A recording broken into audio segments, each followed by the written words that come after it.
ನಮಸ್ತೆ ಸ್ನೇಹಿತರೆ, ಆರೋಗ್ಯದ ಅಡುಗೆಗೆ ನಿಮ್ಮೆಲ್ಲರಿಗೂ ಸ್ವಾಗತ. ಬನ್ನಿ, ಇವತ್ತು ರೆಸ್ಟೋರೆಂಟಲ್ಲಿ ಡಾಬಾದಲ್ಲಿ ಎಲ್ಲ ಮಾಡ್ತಾರಲ್ಲ ಆ ರೀತಿ ಪನ್ನೀರ್ ಮಸಾಲ ಗ್ರೇವಿನ ಮಾಡೋದು ಹೇಗೆ ಅಂತ ನೋಡೋಣ. ಮನೆಯಲ್ಲಿರೋವಂಥ ಸರಳ ಪದಾರ್ಥಗಳನ್ನೇ ನಾವು ಉಪಯೋಗಿಸ್ಕೊಂಡು ಪನ್ನೀರ್ ಮಸಾಲ ಗ್ರೇವಿನ ಹೇಗೆ ಮಾಡೋದು ಅಂತ ನೋಡೋಣ ಬನ್ನಿ.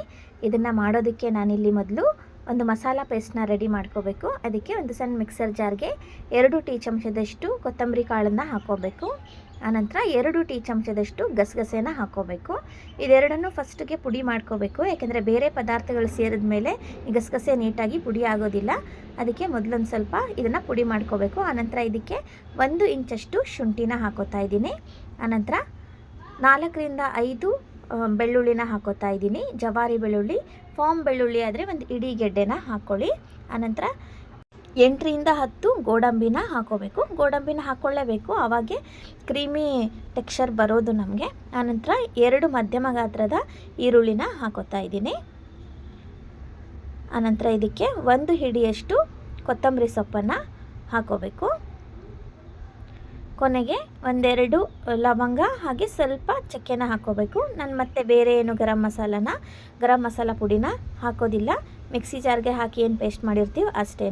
ಇದನ್ನ ಇವಾಗ ನಾವು ಸಣ್ಣದಾಗಿ ರುಬ್ಕೋಬೇಕು, ಪೇಸ್ಟ್ ಥರ ರುಬ್ಕೋಬೇಕು. ನೋಡಿ, ಮಸಾಲ ಈ ಥರ ಪೇಸ್ಟ್ ಥರ ಆಗಬೇಕು. ಆನಂತರ ಒಂದು ಬಾಣಲೆನ ಇಟ್ಕೊಂಡು ಸ್ವಲ್ಪ ಎಣ್ಣೆನ ಹಾಕ್ಕೊಂಡಿದ್ದೀನಿ. ಮೊದಲಿಗೆ ನಾನಿಲ್ಲಿ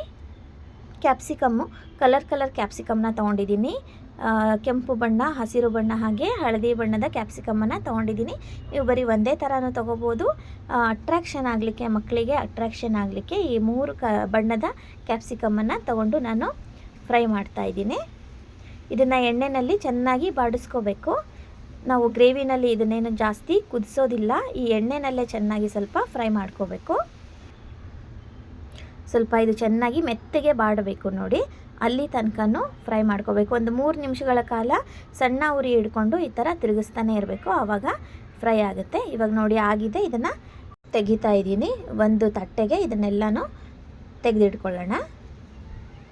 ಆನಂತರ ಇದೇ ಎಣ್ಣೆಗೆ ನಾನು ಪನ್ನೀರನ್ನು ಹಾಕೋತಾ ಇದ್ದೀನಿ. 1 ಪ್ಯಾಕೆಟ್ ಪನ್ನೀರನ್ನು ಈ ಥರ ಕಟ್ ಮಾಡಿಟ್ಕೊಂಡು ಹಾಕೋತಾ ಇದ್ದೀನಿ. ಇದಕ್ಕೆ ಸ್ವಲ್ಪ ಬೆಣ್ಣೆ ಕೂಡ ಸೇರಿಸ್ಕೋಬೋದು ನಾವು ಇವಾಗ. ಇದನ್ನು ಮಧ್ಯಮ ಉರಿನಲ್ಲಿ ಸ್ವಲ್ಪ ಫ್ರೈ ಮಾಡಿದ್ರೆ ಸಾಕು, ಜಾಸ್ತಿ ಏನು ಫ್ರೈ ಮಾಡಬೇಕಿಲ್ಲ. ಒಂದು ನಿಮಿಷಗಳ ಕಾಲ ಇದನ್ನು ಫ್ರೈ ಮಾಡಿದ್ರೆ ಸಾಕು. ಹಾಗೆ ಬಿಡಬೇಡಿ, ಈ ಥರ ಮೇಲೆ ಕೆಳಗೆ ಮಾಡ್ತಾನೆ ಇರಿ, ಆವಾಗ ಒಂದೇ ಸಮನೆ ಎಲ್ಲ ಕಡೆನೂ ಫ್ರೈ ಆಗುತ್ತೆ. ತಿರುಗಿಸ್ತಾನೆ ಇರಿ, ಇಲ್ಲಾಂದರೆ ಕೆಳಗಡೆ ಅಂಟ್ಕೊಳ್ತಾ ಇರುತ್ತೆ ಇದು. ನೋಡಿ, ಇಷ್ಟು ಫ್ರೈ ಆದರೆ ಸಾಕು. ಇದನ್ನು ಎತ್ತಿಟ್ಕೊಳ್ಳೋಣ. ಇವಾಗ ಪೂರ್ತಿ ಎಣ್ಣೆನ ಈ ಥರ ಬಸ್ದು ಎತ್ತಿಟ್ಕೊಂಬಿಡೋಣ. ಆನಂತರ ಇದೇ ಎಣ್ಣೆಗೆ ನಾನು ಮಧ್ಯಮ ಗಾತ್ರದ 4 ರಿಂದ 5 ಈರುಳ್ಳಿನ ಸಣ್ಣದಾಗಿ ಕಟ್ ಮಾಡಿ ಹಾಕೋಬೇಕು. ಸ್ವಲ್ಪ ಇದು ಚೆನ್ನಾಗಿ ಬೇಯಬೇಕು, ಅದಕ್ಕಾಗಿ ಇದನ್ನು ಸಣ್ಣದಾಗಿ ಕಟ್ ಮಾಡಿ ಹಾಕ್ಕೊಂಡು ಚೆನ್ನಾಗಿ ಬೇಯಿಸ್ಕೋಬೇಕು. ನಾವು ಇದನ್ನು ಒಂದು 5 ರಿಂದ 6 ನಿಮಿಷಗಳ ಕಾಲ ಈರುಳ್ಳಿನ ಚೆನ್ನಾಗಿ ಬೇಯಿಸ್ಕೋಬೇಕು. ಈರುಳ್ಳಿ ಎಲ್ಲ ಕರಗ್ದಂಗೆ ಆಗಬೇಕು, ಅಲ್ಲಿ ತನಕನೂ ಬೇಯಿಸ್ಕೋಬೇಕು. ನೋಡಿ, ಈ ಥರ ಹೊಂಬಣ್ಣ ಬರಬೇಕು. ಈರುಳ್ಳಿ ಮಾತ್ರ ಚೆನ್ನಾಗಿ ಬೇಯಬೇಕು. ಆನಂತರ ಇದಕ್ಕೆ ನಾವು ರುಬ್ಬಿಟ್ಕೊಂಡಿದ್ದಂಥ ಮಸಾಲಾನ ಹಾಕೋತಾ ಇದ್ದೀನಿ. ಈ ಮಸಾಲ ಹಾಕ್ಕೊಂಡು ಇದು ಹಸಿ ವಾಸನೆ ಹೋಗೋ ತನಕನೂ ಇದನ್ನು ನಾವು ಸಣ್ಣ ಊರಿನಲ್ಲಿನೇ ಈ ಥರ ತಿರುಗಿಸ್ತಾನೆ ಇರಬೇಕು. ಇಲ್ಲಾಂದರೆ ತಳ ಹೊತ್ತುವಂಥ ಚಾನ್ಸ್ ಇರುತ್ತೆ. ಇದನ್ನು ಕೈ ಆಡಿಸ್ತಾನೆ ಇರಬೇಕು ನಾವು. ಗೋಡಂಬಿ ಇನ್ನೆಲ್ಲ ಹಾಕಿರೋದ್ರಿಂದ ಪೇಸ್ಟ್ ಥರ ಆಗಿರುತ್ತೆ, ಬೇಗ ತಳ ಹತ್ಕೊಂಡ್ಬಿಡುತ್ತೆ. ಈ ಥರ ಹಸಿ ವಾಸನೆ ಹೋಗೋ ತನಕ ಕೂಡ ನಾವು ಇದನ್ನು ಈ ಥರ ತಿರುಗಿಸ್ತಾ ಇರಬೇಕು. ಆನಂತರ ಇದಕ್ಕೆ ರುಚಿಗೆ ತಕ್ಕಷ್ಟು ಖಾರದ ಪುಡಿನ ಹಾಕೋತಾ ಇದ್ದೀನಿ. ಖಾರದ ಪುಡಿ ಹಾಕ್ಕೊಂಡು ಕೂಡ ಇವಾಗ ಮಿಕ್ಸ್ ಮಾಡ್ಕೊಳ್ಳಿ.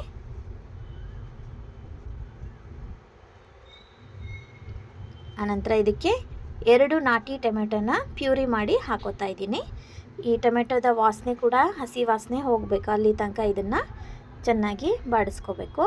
ಎಣ್ಣೆಯಲ್ಲಿ ಎಲ್ಲ ಪದಾರ್ಥನೂ ಎಣ್ಣೆಯಲ್ಲಿ ಚೆನ್ನಾಗಿ ಬಾಡಬೇಕು. ಆನಂತರ ನೋಡಿ, ಎಣ್ಣೆ ಎಲ್ಲ ಬಿಡ್ಕೋತಾ ಇದೆ. ಆನಂತರ ಇದಕ್ಕೆ ಉಪ್ಪನ್ನು ಹಾಕೋತಾ ಇದ್ದೀವಿ, ರುಚಿಗೆ ತಕ್ಕಷ್ಟು ಉಪ್ಪು, ಹಾಗೆ 1/4 ಟೀ ಚಮಚದಷ್ಟು ಸಕ್ಕರೆನ ಹಾಕೋಬೇಕು. ಸಕ್ಕರೆ ಹಾಕೋದ್ರಿಂದ ರೆಸ್ಟೋರೆಂಟ್ ಸ್ಟೈಲಲ್ಲೆಲ್ಲ ತಿನ್ನುವಾಗ ಸ್ವಲ್ಪ ಸಿಹಿ ಅಂಶ ಇರುತ್ತಲ್ಲ, ಅದೇ ಟೇಸ್ಟ್ ಬರುತ್ತೆ. ಆನಂತರ ಇದನ್ನು ನೋಡಿಕೊಂಡು ನಾವು 1 ಲೋಟದಷ್ಟು ನೀರನ್ನು ಸೇರಿಸ್ಕೋಬೇಕು. ನೀರು ಸೇರಿಸ್ಕೊಂಡು ಇದನ್ನು ಮಧ್ಯಮ ಉರಿನಲ್ಲಿ ಒಂದು 3ರಿಂದ 4 ನಿಮಿಷ ಈಗ ಇದನ್ನು ಚೆನ್ನಾಗಿ ಬೇಯಿಸ್ಕೋಬೇಕು. ಈಗ ಮಸಾಲಾನ ನೋಡಿ, ಇವಾಗ ಕುದಿ ಬರ್ತಾ ಇದೆ. ಕುದಿ ಬಂದಮೇಲೆ ಒಂದು 3 ನಿಮಿಷ ಬೇಯಬೇಕಿದು. ಚೆನ್ನಾಗಿ ಕುದಿಸ್ಕೋಬೇಕು. ಒಂದು 3 ನಿಮಿಷಗಳ ಕಾಲ ಚೆನ್ನಾಗಿ ಕುದಿಸ್ಕೋಬೇಕು. ನೋಡಿ, ಇವಾಗ ಗ್ರೇವಿ ರೆಡಿ ಆಯಿತು.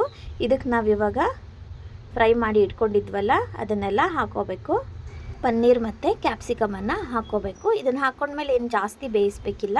1 ನಿಮಿಷಗಳ ಕಾಲ ಇದ್ರ ಜೊತೆಗಿನ ಕುದಿಸಿದ್ರೆ ಸಾಕು. ನಾವು ಜಾಸ್ತಿ ಏನು ಇದು ಹಾಕಿದ್ಮೇಲೆ ಬೇಯಿಸೋದು ಬೇಡ.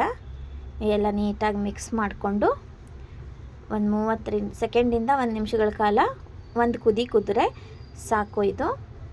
ಇದನ್ನು ನೆಂಚಿ ನೋಡಿಕೊಂಡು ಸ್ವಲ್ಪ ಉಪ್ಪು ಇದೆಲ್ಲ ಕಡಿಮೆ ಇತ್ತು ಅಂದರೆ ಹಾಕ್ಕೊಳ್ಳಿ. ಗ್ರೇವಿ ಇವಾಗ ಕಂಪ್ಲೀಟಾಗಿ ಕುದ್ದು ರೆಡಿಯಾಗಿದೆ. ಸ್ಟವನ್ನು ಆಫ್ ಮಾಡ್ಕೊಂಬಿಡೋಣ. ಕೊನೆಯದಾಗಿ ಇದಕ್ಕೆ ಸ್ವಲ್ಪ ಫ್ರೆಶ್ ಕ್ರೀಮ್ನ ಹಾಕ್ಕೊಳ್ಳೋಣ. ಫ್ರೆಶ್ ಕ್ರೀಮ್ ಅಂದರೆ ನಾನು ಶಾಪಲ್ಲಿ ತಂದಿದ್ದೆಲ್ಲ, ಮನೆಯಲ್ಲಿ ಕೆನೆನ ಮಿಕ್ಸಿ ಮಾಡಿಕೊಂಡು ಹಾಕೋತಾ ಇದ್ದೀನಿ. ಒಂದು 2ರಿಂದ 3 ಚಮಚ ಹಾಕೋತಾ ಇದ್ದೀನಿ. ಜಾಸ್ತಿ ಬೇಕು ಅಂದರೆ ಜಾಸ್ತಿನೂ ಹಾಕೋಬೋದು. ಹಾಕ್ಕೊಂಡು ಇದನ್ನು ಕೊನೆಯಲ್ಲಿ ಒಂದು ಸರಿ ಚೆನ್ನಾಗಿ ಮಿಕ್ಸ್ ಮಾಡಿಕೊಂಡ್ರೆ ಕ್ರೀಮಿ ಥರ ಇರುವಂಥ ರೆಸ್ಟೋರೆಂಟ್ ಶೈಲಿಯ ಪನ್ನೀರ್ ಮಸಾಲ ಗ್ರೇವಿ ರೆಡಿ ಆಯಿತು. ತುಂಬ ಕ್ರೀಮಿಯಾಗಿ ಕೂಡ ಇರುತ್ತೆ. ನಾವು ಗೋಡಂಬಿನ ಹಾಕಿರೋದ್ರಿಂದ, ಈರುಳ್ಳಿನ ಸಣ್ಣದಾಗಿ ಕಟ್ ಮಾಡಿ ಹಾಕ್ಕೊಂಡಿರೋದ್ರಿಂದ ಕ್ರೀಮಿ ಟೆಕ್ಸ್ಚರ್ ಕೂಡ ಇರುತ್ತೆ. ಇದಕ್ಕೆ ಕೊನೆಯಲ್ಲಿ ನಾವು ಸ್ವಲ್ಪ ಕೊತ್ತಂಬರಿ ಸೊಪ್ಪನ್ನು ಹಾಕಿ ಬಡಿಸಿದ್ರೆ ಆಯಿತು. ನೋಡಿ, ಇವಾಗ ರೆಡಿ ಆಯಿತು. ಇದನ್ನು ನಾವು ರೋಟಿ, ಚಪಾತಿ, ಪೂರಿ ಎಲ್ಲದರ ಜೊತೆಗೂ ತಿನ್ಬೋದು. ತುಂಬಾ ರುಚಿಯಾಗಿರುತ್ತೆ. ಮಕ್ಕಳು ಲಂಚ್ ಬಾಕ್ಸಿಗಂತೂ ತುಂಬಾ ಚೆನ್ನಾಗಿರುತ್ತೆ. ನಾವು ಮನೆಯಲ್ಲೇ ಇದನ್ನು ಮಾಡಿಕೊಡೋದ್ರಿಂದ ಖುಷಿಯಾಗಿ ತಿಂತಾರೆ. ನೀವು ಈ ವಿಧಾನದಲ್ಲಿ ಒಂದು ಸಾರಿ ಪ್ರಯತ್ನ ಮಾಡಿ ರುಚಿ ಹೇಗೆ ಬಂತು ಅಂತ ಕಮೆಂಟ್ಸ್ ಮಾಡಿ ಹೇಳೋದನ್ನು ಮಾತ್ರ ಮರಿಬೇಡಿ. ಇದೇ ಥರದ ಆರೋಗ್ಯಕರ ಅಡುಗೆಗಳಿಗಾಗಿ ನನ್ನ ಚಾನಲನ್ನು ಸಬ್ಸ್ಕ್ರೈಬ್ ಮಾಡಿ. ಮತ್ತೆ ಇನ್ನೊಂದು ಆರೋಗ್ಯದ ಅಡುಗೆಯೊಂದಿಗೆ ನಿಮ್ಮನ್ನೆಲ್ಲ ಭೇಟಿಯಾಗ್ತೀನಿ. ಅಲ್ಲಿವರೆಗೂ ನಮಸ್ಕಾರ. ಈ ವಿಡಿಯೋ ನೋಡಿದ್ದಕ್ಕಾಗಿ ನಿಮ್ಮೆಲ್ಲರಿಗೂ ಧನ್ಯವಾದಗಳು.